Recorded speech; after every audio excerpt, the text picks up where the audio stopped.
और अब खबरें विस्तार से। केंद्रीय रसायन और खाद्य मंत्री हंसराज अहीर ने रविवार शाम को शहर के रिहायशी होटल में राज्य के कई मशहूर डॉक्टरों से मुलाकात की। इस मौके पर गरीबों को कम कीमत में दवाई किस तरह से मौजूद हो, इस दिशा में मंत्री हंसराज अहीर ने डॉक्टरों से चर्चा की।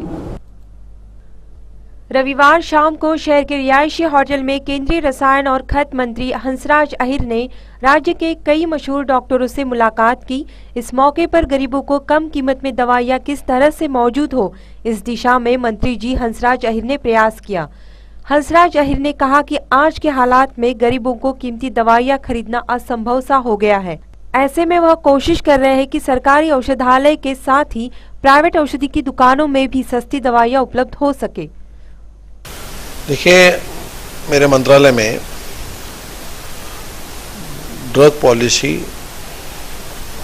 का भी काम होता है और देश में दवाइयाँ फार्मास्यूटिकल इंडस्ट्री से संबंधित मंत्रालय होने से और दवाइयों की उपलब्धता, उत्पादकता और वितरण प्रणाली, इस पर हमें काम करना, अच्छा काम कैसा बन सकता है, इसलिए हमने आज डॉक्टरों की कॉन्फ्रेंस बुलाई। अनेक क्षेत्र में काम करने वाले और एक्सपीरियंस के साथ में हमने कुछ जानना चाहा कि इन लोगों से, और उसमें आज की मीटिंग में जो कॉन्फ्रेंस हुई है आज, जिसमें हमारे मंत्रालय के जॉइंट सेक्रेटरी और एनपीपीए के चेयरमैन और अधिकारी, महाराष्ट्र गवर्नमेंट से भी ड्रग कंट्रोलर, कमिश्नर सभी उपस्थित थे, और नागपुर से लेके वर्धा और अन्य क्षेत्रों से, मुंबई से लेके हर जगह से डॉक्टर्स को हमने बुलाया था।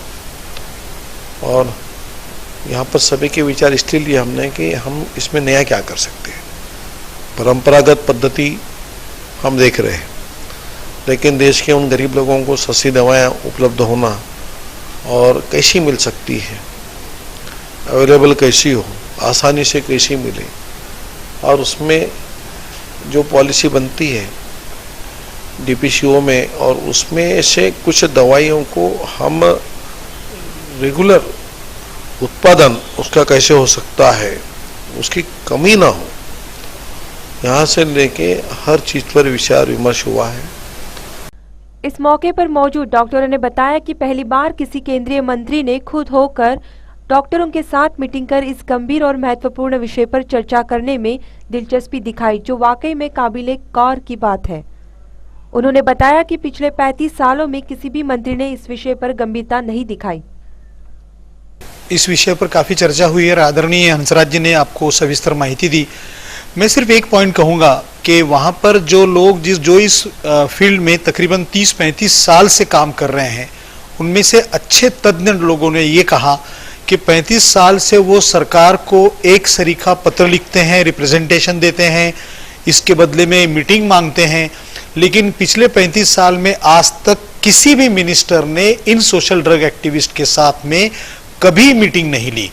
हंसराज भैया एक पहले मंत्री हैं जिन्होंने इन लोगों को स्वयं होकर के, खुद होकर के बुलाया, इनकी बातें सुनी और इनको आश्वासन दिया कि इस विषय में हम यकीनन कुछ ना कुछ अच्छा करने के लिए कोशिश करेंगे।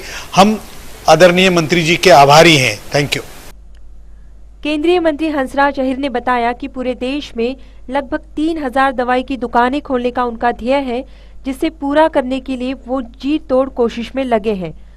साथ ही देश में विभिन्न हिस्से में मौजूद सरकारी दवाइयों की फैक्ट्रियों को पूर्ववत शुरू करने के लिए भी वो प्रयत्नशील रहेंगे। औषधि के बारे में ये कहना चाह रहा हूँ कि जेनेरिक औषधि के स्टोर्स इस देश में महाराष्ट्र के साथ में मिलाकर 3000 से अधिक स्टोर हम लगाना चाह रहे हैं इस वर्ष में, और जेनेरिक औषधि की कमतरता न हो, इसलिए जितने भी हमारे भारत सरकार के पीएसयूज, जहाँ पे सरकारी कंपनियां थी, कारखाने थे, दवाइयों की इंडस्ट्री, उन सभी को पुनः रिवाइवल करने का उसके लिए हम प्लान बना रहे हैं, और सभी इंडस्ट्री को शुरू करके देश को लगने वाली जो जेनेरिक औषधि हैं हम स्वयं उत्पादन करेंगे, अधिक उत्पादन करेंगे और उपलब्ध कराने का हमारा प्रयास रहेगा। बहरहाल गरीब जनता के स्वास्थ्य को ध्यान में रखकर केंद्रीय मंत्री हंसराज अहीर की ओर से उठाया गया ये कदम वाकई में काबिले तारीफ माना जा रहा है। कैमरा पर्सन अतुल और सुशांत के साथ सनी बोंगाड़ी की रिपोर्ट GTPL न्यूज 24 के लिए।